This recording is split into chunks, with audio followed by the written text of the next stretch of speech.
So I woke up this morning and my car wouldn't start. So we're gonna show you guys how to jump a car today. Signs of a weak battery. Nothing in there.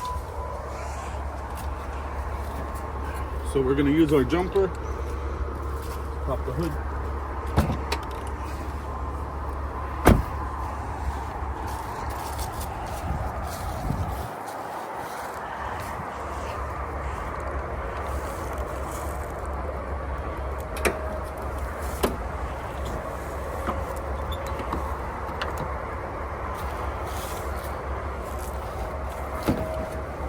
You got to locate your positive and negative. This has already been located. It's right here.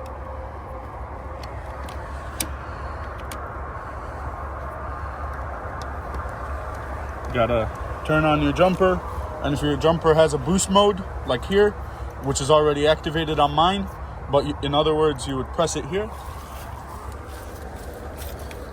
Give it a minute to give power to the car and build up juice, as they say.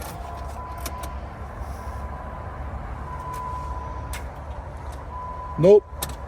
You gotta give it another second. Another thing, if it won't start, is you gotta check your terminal, your connections. Make sure you have a solid connection with your ground and positive. And just move them around a bit.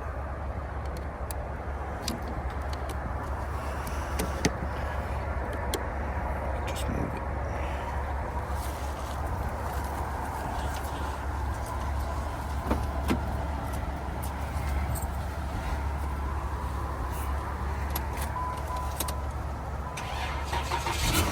And it fires right up.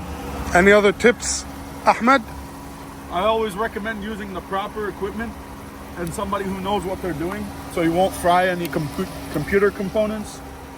A lot of mistakes people do when they use jumper cables in like a Walmart parking lot or something is they crisscross them and then they blow the main fuse or something, and then they call us anyways for a tow. So a good idea is to call professionals like us to jump your car, just so that won't happen. And then you won't need a tow. Thank you for watching another video from A&M Towing and Recovery. Please be on the lookout for further videos on how to get your car up and running. Peace.